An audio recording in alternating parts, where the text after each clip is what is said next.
मामा के साथ साथ पूरा गांव कमरे में खड़ा हंस रहा था और फिर हंसते हुए इस सारे के सारे लोग एक एक करके मेरे अंदर समाने लगे। मैं खुद को पहले से और भी ज्यादा ताकतवर और शक्तिशाली महसूस कर रहा था। पर जैसे ही मेरी नजर आईने पर गई, मेरे पैरों के तले से जमीन खिसक गई। सच में मेरा चेहरा भी सड़ा गला उन्हीं चकवा पिशाचों जैसा हो गया था। इसका मतलब साफ था, अब मैं भी एक चकवा हूँ जिसे इस दुनिया को कब्जाने के लिए चुना गया है। तो अगर तुम मेरे रास्ते में आने वाले हो तो मैं तुम सबको पहले ही खबरदार कर रहा हूँ। मैं किसी को जिंदा नहीं छोड़ने वाला। मेरी भूख अब बढ़ चुकी है।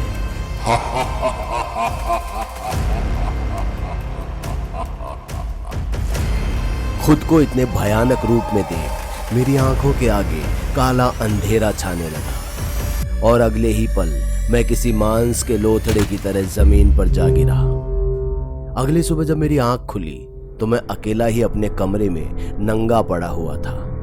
मेरे आसपास बेतहाशा खून और मांस के लोथड़े पड़े थे। मैं ये मंजर देखकर कुछ समझ पाता, तभी मेरी नजर कमरे के कोने पर गई। मेरे आई बाबा का कटा हुआ सिर कोने में पड़ा हुआ था, जिन्हें पहचान मेरी आंखों से आंसू गिरने लगे। आई बाबा, ये किसने किया आपके साथ? आई बाबा।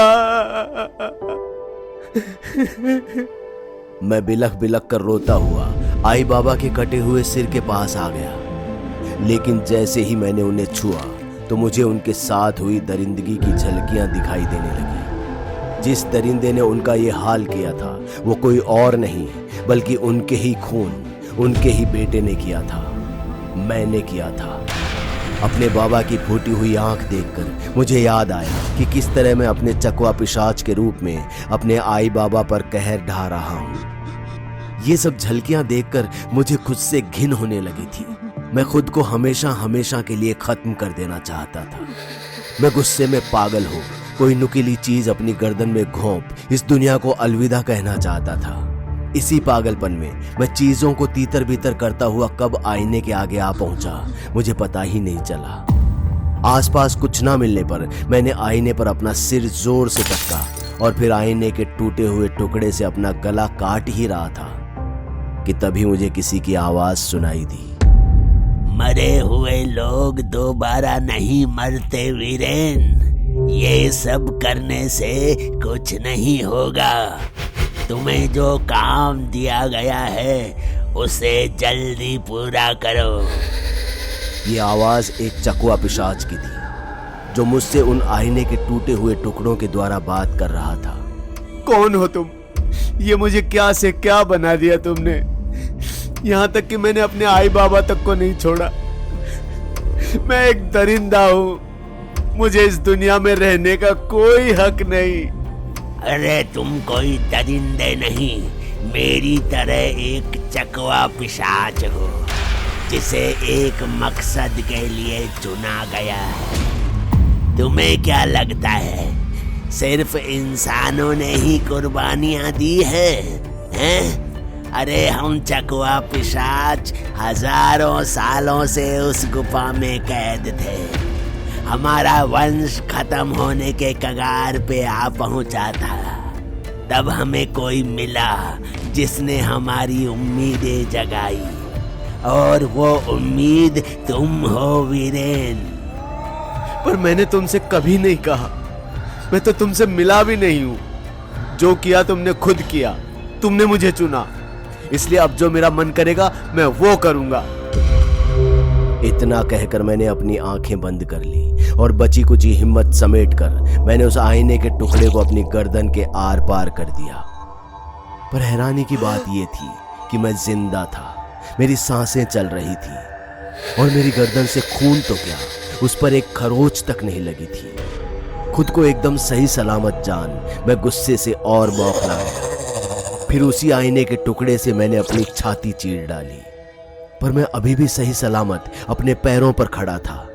और अगले ही पल मेरी नजर एक बार फिर नीचे गिरे आईने के टुकड़ों पर गई, जिसमें अब मैं खुद को अपने पिशाच के रूप में देख पा रहा था। वही सड़ा गला चेहरा जो अब मेरी दूसरी पहचान था और शायद मेरा वजूद था। तभी मैंने कैलेंडर देखा। साल 2025 चल रहा था। बहुत देर तक कुछ न समझ आने पर मैं अपने पिशाच रूप में घर से बाहर निकल गया। पर मैं जिस मोहल्ले में रहता था वहां रात के 12 बजे भी शोर सुनाई देता था, लेकिन अभी तो पूरे इलाके में इतना सन्नाटा था मानो मैं किसी शमशान में चला जा रहा हूं। मैं कुछ दूर चला ही था कि अचानक ही लोगों ने अपने अपने घरों से निकलना शुरू कर दिया और मेरे साथ चलने लगे। अंधेरे में पहले तो मैं उनका चेहरा साफ नहीं देख पाया था, लेकिन हल्की सी रोशनी में जैसे ही मैंने उनके चेहरे को गौर से देखा तो डर के मारे मेरा खून सूखने को हो गया। उन सभी के चेहरे सड़े गले थे।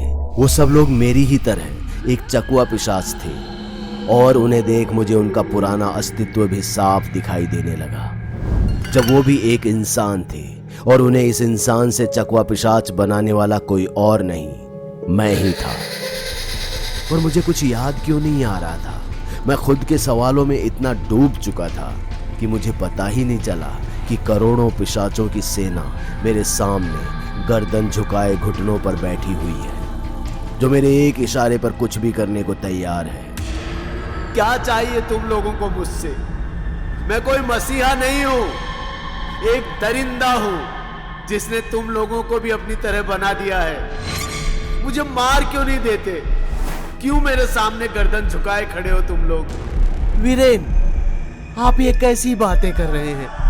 आप हमारी उम्मीद हैं। पिछले 2 साल से आप ही हमें रास्ता दिखाते आए हैं और अब अचानक से आप ये अनाप शनाप क्या बोल रहे हैं? हमें कुछ नहीं पता, हमें बस आपके साथ ही रहना है।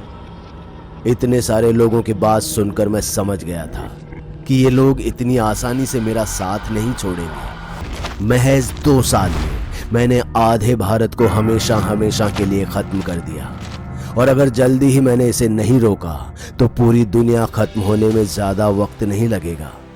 खुद से कहते हुए मैं जोर जोर से चीखने लगा। फिर गुस्से में कहा, मैं नहीं जानता कि मैं सही हूं या गलत, पर मेरे आई बाबा ने मेरे लिए जिस दुनिया की कल्पना की थी उसे मैंने खुद ही तबाह किया है और अपने आई बाबा को भी, सिर्फ आप लोगों के लिए, अपने चकवा पिशाच के लिए। आई हमेशा कहती थी कि मैं जिद्दी बच्चा हूं, या तो मुझे सब कुछ चाहिए होता था या फिर कुछ भी नहीं। इसलिए या तो ये दुनिया सिर्फ चकवा पिशाच ही होगी या फिर इस दुनिया में चकवा पिशाच ही नहीं होंगे। तो इस मुहिम में कौन कौन मेरे साथ है?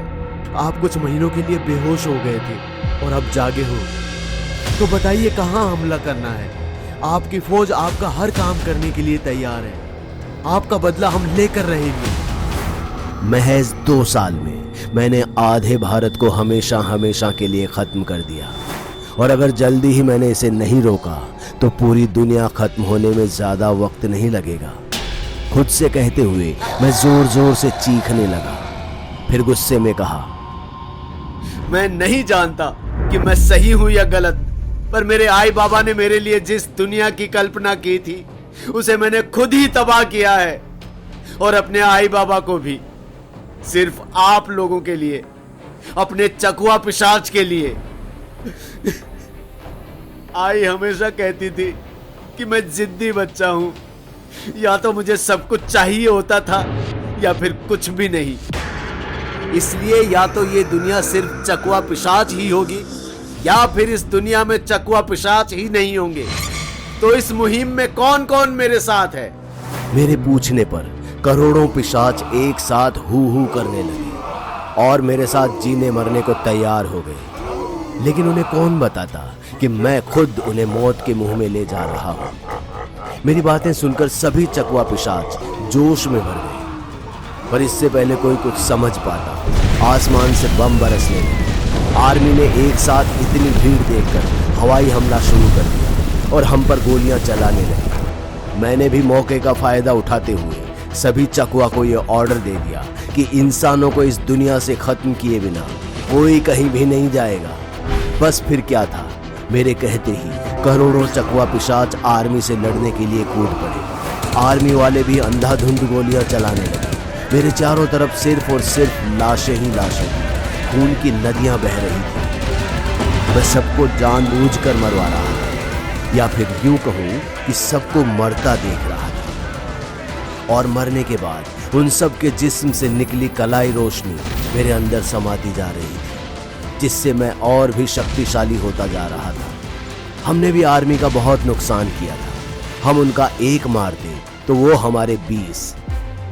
सुबह होते होते ही सारी जगह शमशान बन गई और मैं अकेला ही पूरी आर्मी फोर्स के आगे खड़ा था। क्या हुआ? गोलियां खत्म हो गई क्या? अगर खत्म हो गई है तो क्यों ना दो दो हाथ हो जाए। मेरी बातें सुन। आर्मी अफसर अपनी वर्दी उतार मुझसे लड़ने के लिए आ गया। पर मैं कोई मामूली इंसान नहीं, बल्कि एक चकवा था। मेरे अंदर अनोखी ही शक्ति थी, फिर भला मैं क्यों हार मानता। पर उस आर्मी ऑफिसर ने मुझसे बराबरी का मुकाबला किया, पर अफसोस मुझसे जीत नहीं पाया। उसकी गर्दन मेरे हाथ में थी, वो अपने ही खून में लथपथ था। बस कमी थी तो मेरे एक वार की, जिससे वो तुरंत ही जिंदा से मुर्दा हो सकता था। देख ली अपनी औकात। तुम इंसान मेरा कुछ नहीं बिगाड़ सकते। मैं तुम्हें मिट्टी में मिला। ये मेरे आखिरी शब्द थे। इसके बाद पूरी आर्मी ने मेरे जिस्म के हर हिस्से को निशाना बना गोलियां दागना शुरू कर दिया और महज कुछ ही पलों में मेरा जिस्म मधुमक्खी का छत्ता बन गया था। और मेरे चेहरे पर हंसी थी। आखिर मैं अपने मकसद में कामयाब हो गया था।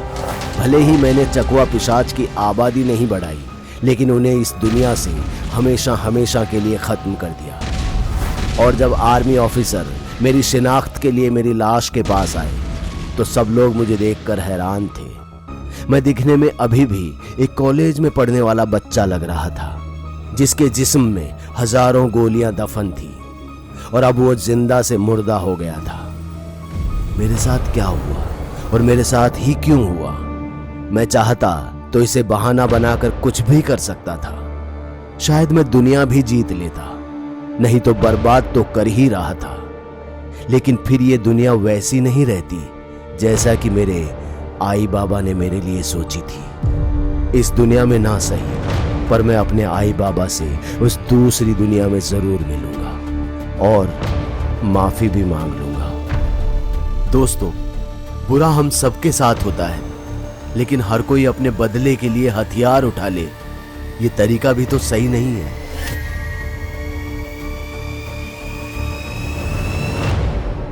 दोस्तों, अगर आपको हमारी कहानी अच्छी लगी हो तो लाइक, कमेंट और शेयर जरूर करें। साथ ही रेगुलर अपडेट के लिए चैनल को सब्सक्राइब करें। और अगर आपके पास भी कोई डर से भरी दमदार कहानी है तो भेजिए हमारे मेल एड्रेस पर अभी।